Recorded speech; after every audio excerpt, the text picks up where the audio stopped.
Ja, wir fangen an mit der Frage, warum eigentlich Klimareparationen? Hier mal eine Folie von vielen Folien, die man hier hätte zeigen können, zu den historischen und aktuellen Emissionen der Industriestaaten oder eigentlich aller Staaten der Welt.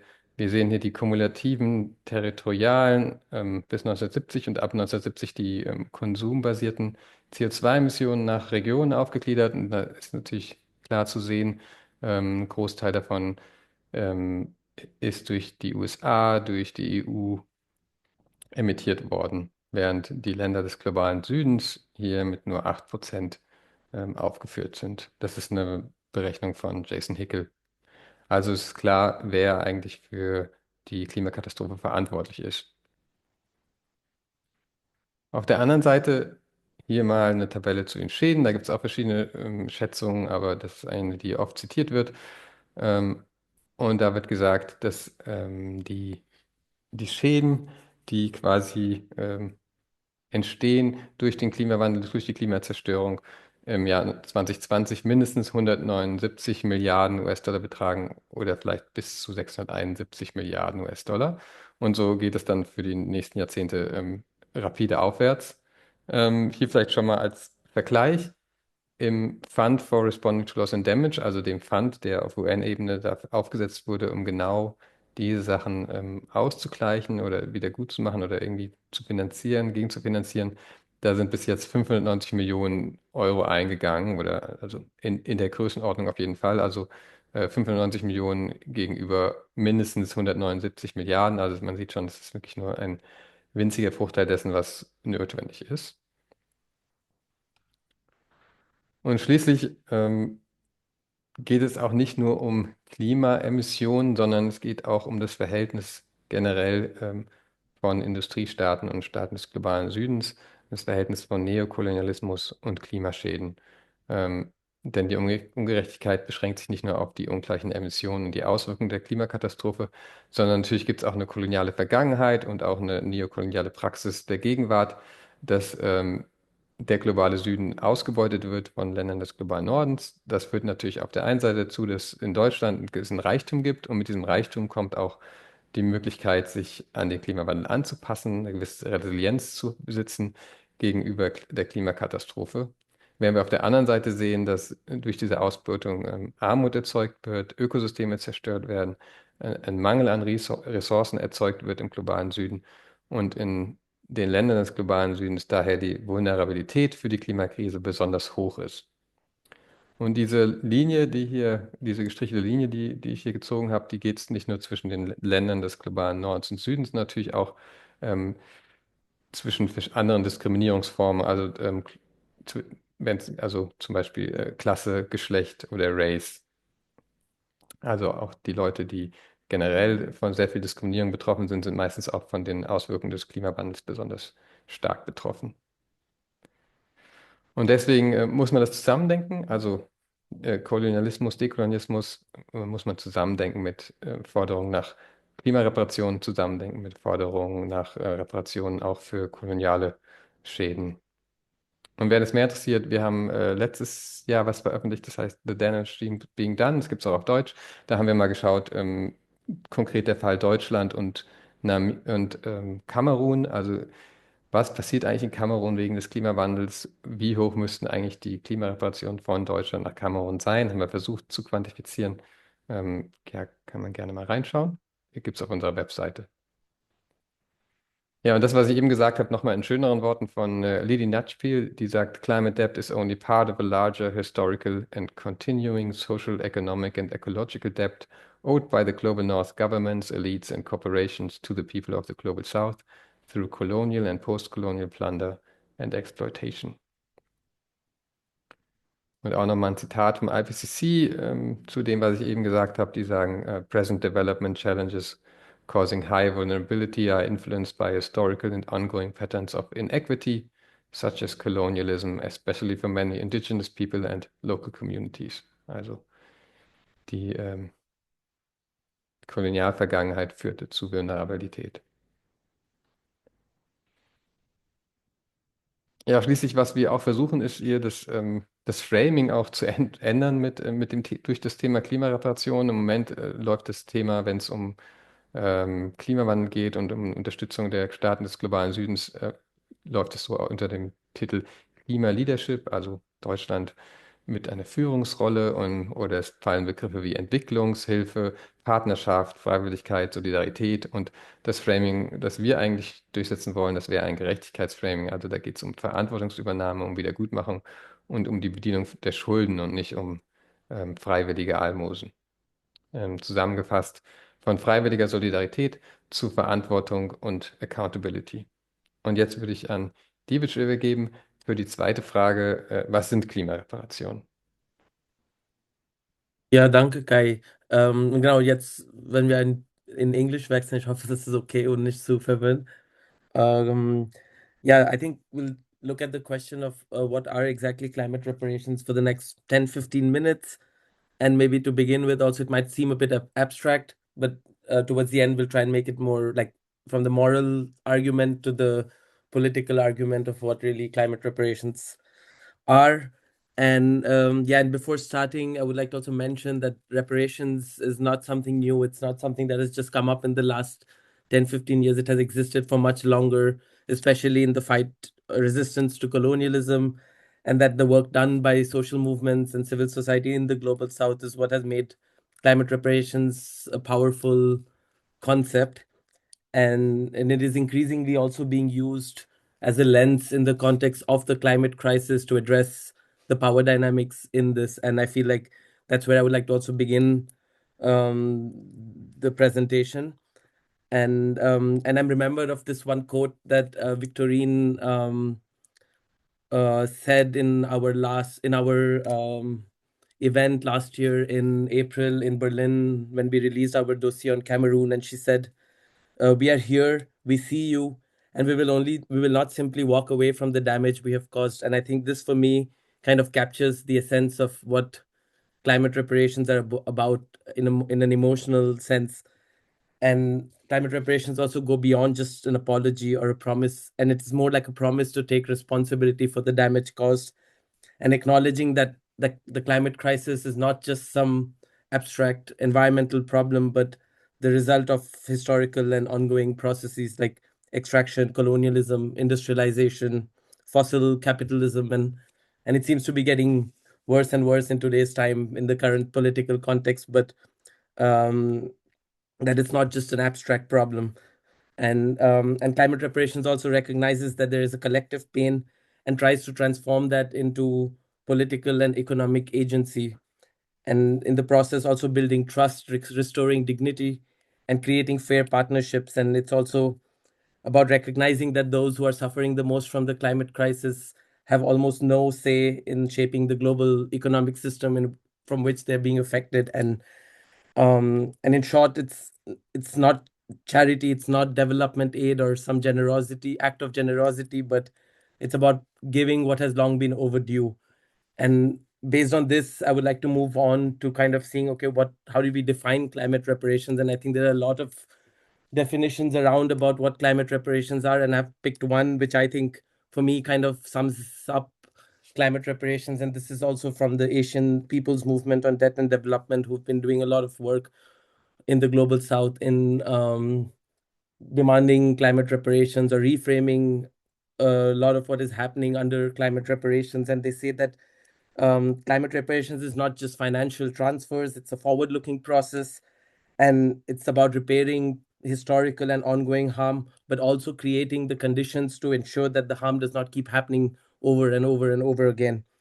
And and for that, it requires not only repairing the damage, but also transforming the economic, financial, and political structures that continue to reproduce inequality and climate vulnerability today in the global south. And I think this is a very crucial point, because if we still have these extractive systems in place and continue to kind of transfer money, we're not really, that does not really constitute justice, but it's only managing injustice in a way which is not addressing the root causes of the problem. Um, and moving forward, this is a framework which helped us to also kind of get into the topic of climate reparations, which we also use as the basis for our to develop our understanding on climate reparations. And it's from Maxine Burkett, And she offers a framework to understand reparations, and she identifies three core components to it. The first is an apology, which is basically an acknowledgement of doing wrong. And then comes the question of financial or symbolic compensation, which gives weight to the apology, which doesn't mean the apology is just some meaningless words, but has some backing. And the third one is the guarantee of non-repetition, which is the commitment that the harm will not occur again. And I think these three elements, acknowledgement, repair, and structural change, provide the foundation for climate reparations. And I think now let's look at what that means more closely. So the guarantee of non-repetition is probably the most transformative dimension of climate reparations, because it looks beyond what has happened, not just in the past, but looks forward. And it means recognizing historical responsibility, rapid decarbonization, systemic transformation of the global economy, ending neo-colonial patterns of exploitation. And I think that's also very relevant now, as many countries are going out there looking for new sources of energy, be it green hydrogen or other rare mining resources, and to ensure that they don't keep reproducing unequal extraction from the global south to the global north. And additionally, it also means ensuring that countries and corporations that have caused the crisis also take responsibility for what they are causing. And additionally, also means redistributing power and resources more fairly between communities and countries across the world. And so that, for me, that also shows that the idea of non-repetition takes climate reparations beyond just some sort of symbolic measures, but addresses it in a structural way. Um, and it requires ensuring that causes of climate injustice are completely dismantled and not just compensated. Yeah, and that brings me to the six building blocks of climate reparations, which was also the project that we did over the last 1 year, where we had six different elements of climate reparations, which were kind of put down in fact sheets authored by experts in the global south who are also working on these topics. And and and for me, this also shows that climate reparations is not just one policy, but rather a broader framework. So let's look at maybe more closely what these fact sheets are about. I won't go into detail. You can always download the fact sheet from our website and have a read, but I'll just quickly go through it. Kai, could you move to the next slide? Yeah, so the first fact sheet is about compensating loss and damages, as loss and damage is one of the central pillars for in international climate policy now. And the author emphasizes that the impacts of climate change hit the global south the hardest, even though these countries are least responsible for it. And that if without large scale grant based financing, these countries cannot recover, rebuild, or build resilience to the climate crisis. And that if we continue to delay the harm, it'll as if we continue to delay, it worsens the harm, but also undermines any sort of sustainable development goals that we are aiming towards. The second fact sheet is on post growth and decolonization by Tony and Matthias. And they basically argue that taking the guarantee of non repetition seriously means ending the growth oriented extractivist model, and that a world beyond and how a world beyond endless growth could look like, and which addresses the structural roots of the harm that is being caused. The third fact sheet, this was also something that we had an internal debate about how we should address this topic, because sometimes apologies can be extremely meaningless or have no credibility if they don't really address the problems. But the third fact sheet actually goes into the questions around Germany's handling of the genocide against the Ovaherero and Nama communities, and shows how apologies and reparations actually do not work. And the authors of the fact sheet provide a clear demand of what a believable and true apology entails. And they say that firstly, it's about the recognition of injustice, it's about including the affected and impacted people in the processes, it's about taking over responsibility, and also compensating that with symbolic and material measures. The fourth fact sheet was on climate finance. It was written by Lidi Nachpil, Um, and as they have been working a long time on climate finance, for them, their fundamental argument is that climate finance is not some act of charity, but it is a legal and moral obligation, which is based on the principles of common but differentiated responsibilities. And that if for climate finance to be reparative, it must be public, transformative, grant based, and democratically governed. And that it not just supports mitigation and adaptation, but also goes on to fund loss and damage and just transition measures in the global south. And that it must also address the broader financial systems that are in place. And that also includes debt cancellation and reforming the global financial institutions that are part of this system of oppression in a way for the global south. The fifth fact sheet was about ending corporate impunity or holding corporations and perpetrators accountable. And the author emphasizes that Germany is right now at a crossroad. Either it pretends to lead climate protection while continuing to enable exploitation, or it takes responsibility and acknowledges colonial continuities and dismantles unjust legal systems, and that accountability ensures that the cost of the harm is not unfairly shifted to vulnerable communities in the global south. And the last fact sheet on just transition von Roland from the Rosa Luxemburg Stiftung in South Africa. He highlights that just transition is a forward looking and justice based process. It's about creating sustainable jobs, resilient communities, and low emission economies, but it's also about focusing on equity and addressing historical and structural injustices between the global north and the global south, and ensuring that the process of decarbonization happening globally does not create new forms of injustice. And of course, it's a bit more holistic because it's about protecting workers, communities, ecosystems in this industrial and economic change.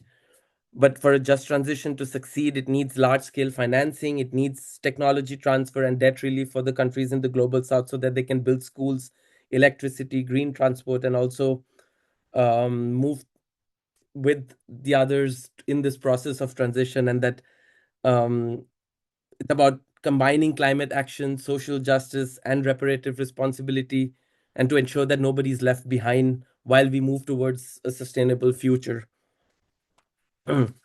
So yeah, so why do these building blocks matter together? For us, we see them as interdependent because apologies help building trust, finance helps in building recovery, accountability or holding perpetrators accountable helps enforces responsibility, and the structural transformation based on degrowth and decolonization prevents repetition.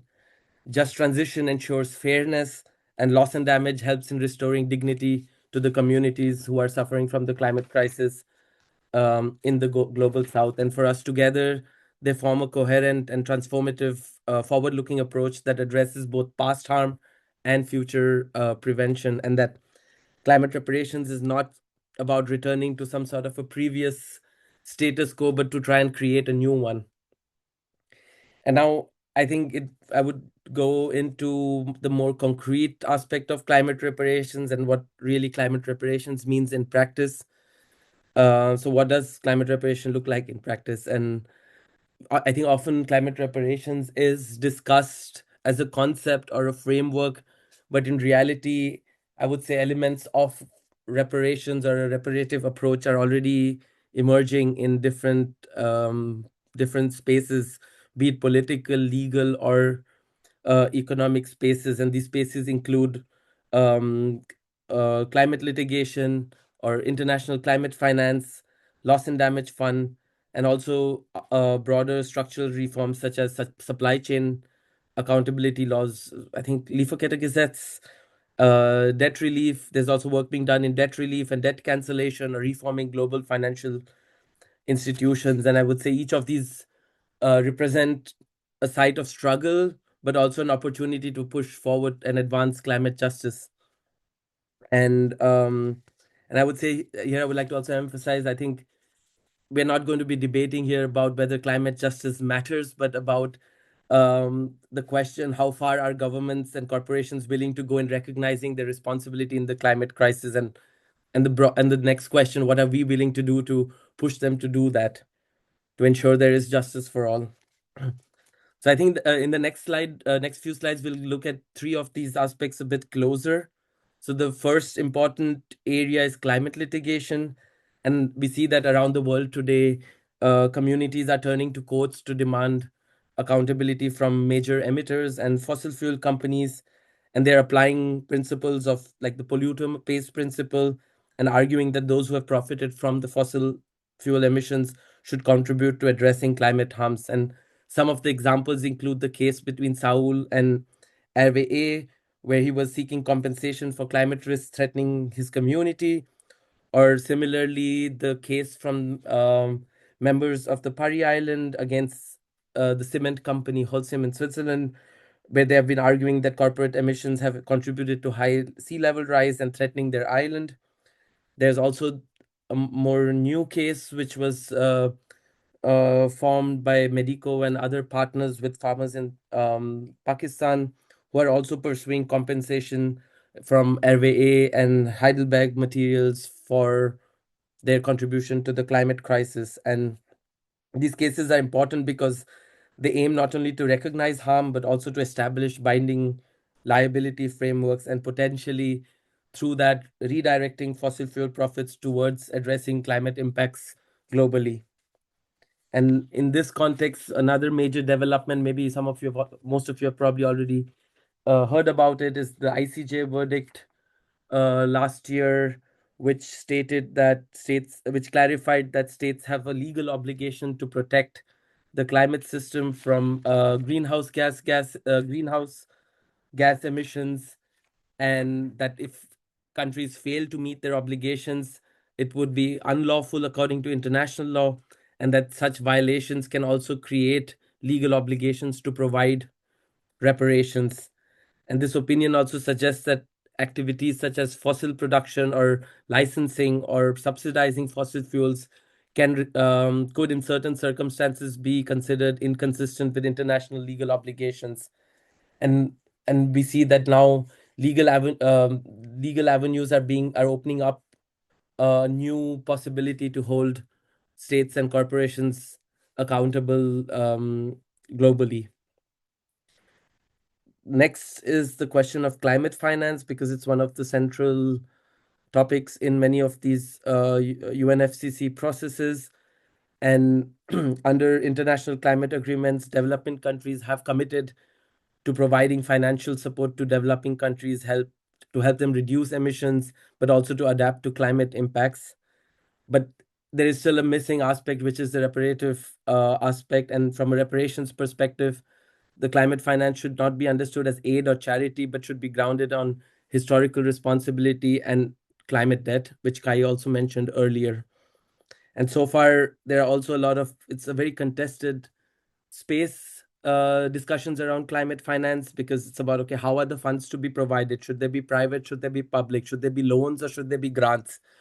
And clearly, there are two perspectives on this. One is what the global north is willing to provide, and the other is what the global south needs and demands. And for climate finance to be reparative, it needs to take responsibility and need into account, especially from coming from the global south. And finally, the Loss and Damage Fund, which is one of the more recent developments in these negotiations, where at COP27, countries, after persistent demands from vulnerable countries in the globe and civil society in the global south, agreed to establish a fund to address loss and damage, which is basically climate impacts that can no longer be avoided or adapted to. And while this was a very historical moment in climate negotiations, it was still like till date, the scale of the funding remains extremely limited. And so far, only around $800 million have been pledged, while estimates suggest that the total costs of addressing loss and damage could be up to $400 billion per year, which is way, way more than what is right now there for countries to access to address address the impacts of climate change. And I think it's also important for me to mention here that another key difference when it comes to these negotiations around loss and damage is that countries in the global north continue to avoid or acknowledge legal liability for climate harm, which is one of the central demands of many affected countries and civil society actors in the global south. And from a reparation perspective, also, loss and damage needs to be adequate, public, debt free, that is linked to responsibility for emissions. And so, yeah, together, these developments show that climate reparations is not just some theoretical idea, but it is already emerging in courts, in international negotiations, in policy debates, and also in grassroots struggles around the world. And I think that from the key question here is not whether these demands will continue to grow, but how seriously governments, corporations, and institutions are willing to take responsibility for the harm that has been caused, and what are we willing to do to push them to take responsibility. Um, just to conclude, I would like to maybe just sum up whatever I said so far. So we see that climate reparations are more than just financial transfers or symbolic measures.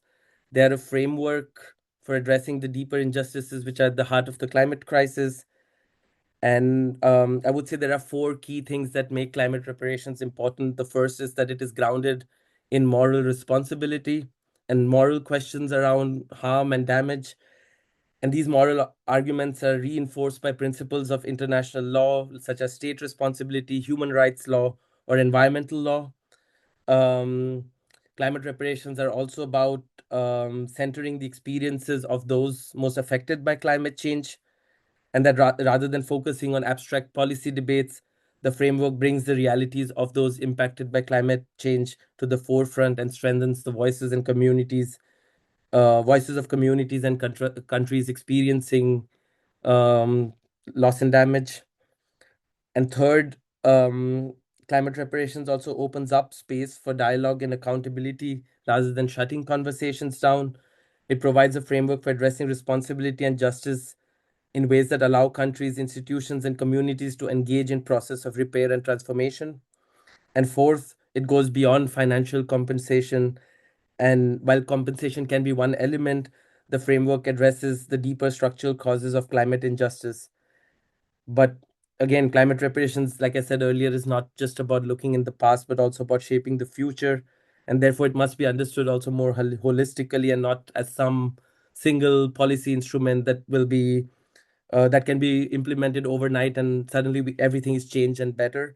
But it's part of a broader and long-term project of building a more just and equitable world. And there's also maybe a quote here from Olufemi Taiwo, who's also written the book called Reconsidering Reparations, which is more like a philosophical, in-depth analysis of the discussions around reparations. And he says that climate reparations is central to the expansive project of building a more just world. And for us or for people here engaging, I think it's also important to remind here that climate reparations is not just about picking up some new buzzword or and now working with that, but it's about engaging and confronting the structural realities of the climate crisis and working towards what meaningful repair could look like. And going back to the quote from Victorine at the beginning, I would say climate reparations also expresses a simple commit and very deep commitment, which is that we see the harm, we take the responsibility, and we act to repair it. And I think if that's for me kind of sums up the core of what climate reparations are about. And on this note, I will give it back to Kai. Yes, thank you. I will just take the next 5 minutes to conclude our presentation with the question, why sorry, ich wechsle mal auf Deutsch wieder. Warum arbeiten wir eigentlich Mm. dazu? Ich glaube, je länger also als wir angefangen haben, daran zu arbeiten, war es uns auch gar nicht so klar, wie wenig dazu existiert und wie wenig dazu zumindest auf dieser Ebene unter dem Frame Klimareparationen gearbeitet wird in Deutschland. So eine einfache Suche bei Amazon mit dem Wort Klimareparationen. Er gibt also fast gar keine, also eigentlich keine Hits, die irgendwas tatsächlich mit dem Thema zu tun haben. Also es gibt eigentlich keine Bücher dazu oder Veröffentlichungen. Ähm, und auch wenn man so die ganzen NGOs, vor allem auch so die klimabewegten Umweltverbände durchgeht und auf die Seiten schaut, dann findet man das Wort Klimareparation eigentlich nirgendwo und auch die Forderungen, die sich dahinter verstecken, sehr wenig. Das hier ist mal ein Auszug von der Ende-Gelände-Seite, also einem sehr radikalen Akteur. Und da steht ein bisschen was, aber das ist auch schon so das Maximum von dem, was man findet. Und das findet man auch, bei den meisten finden wir einfach gar nichts. Also ja, wie wenig, also was für eine zentrale Forderung aus dem globalen Süden es ist und wie wenig sie in der deutschen Zivilgesellschaft eine Rolle spielt, ist unser Eindruck. Ja, und deswegen haben wir auch diese Factsheets veröffentlicht, weil es eben so wenig deutschsprachiges Material gibt. Ähm, Und was wir wollen mit unserer Arbeit ist eben Brücken zu bauen zwischen dem Norden und dem Süden, den Stimmen aus dem Süden Gehör zu verschaffen. Deswegen haben wir diese Factsheets auch nicht selber geschrieben. Das hätten wir auch gar nicht so gut gekonnt. Und ja, für uns ist, wie David auch schon gesagt hat, es ist mehr als Schuld und Wiedergutmachung. Es geht hier um so ein Worldbuilding, um einen Heilungsprozess für eine bessere Welt der globalen Ebene. Ja, und mehr zum Thema. Das sind diese Six Fact Sheets, von die wir durchgegangen sind und die sechs, die sind auf unserer Webseite verfügbar. Und vielleicht noch eine letzte Sache zur Rolle von NGOs. Wir sehen NGOs als zentral, wenn wir bei dem Thema weiterkommen wollen, also einmal als Verstärker der Stimmen aus dem globalen Süden, als Brückenbauer von Forderungen aus der Graswurzelbewegung mit Institutionen und Politikbereichen, als Narrativgestalter, um diesen Diskurswandel zu erreichen, als Verfechter von Rechenschaftspflicht. Und natürlich geht es auch um eine interne Transformation von diesen Organisationen. Ja, und wir sehen natürlich auch viele Hindernisse und Spannungen. Ne? Also wir selber haben große Probleme, unsere Arbeit zum Thema zu finanzieren. Das wird anderen wahrscheinlich auch so gehen. Es ist auch ein bisschen eine Arbeit gegen Institutionen, von denen man vielleicht Geld bekommt.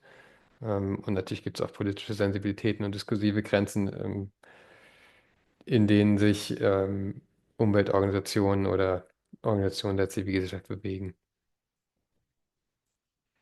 Wie geht's weiter? Also wir werden jetzt an dem Thema weiterarbeiten, werden diese sechs Factsheets in die Welt raustragen oder versuchen und wollen eigentlich ein Netzwerk und Allianzen aufbauen. Ähm, Deswegen machen wir auch Ende des Monats am 26. nochmal ein Webinar. Da geht es dann nicht mehr um eine Einleitung, sondern um ein Strategietreffen.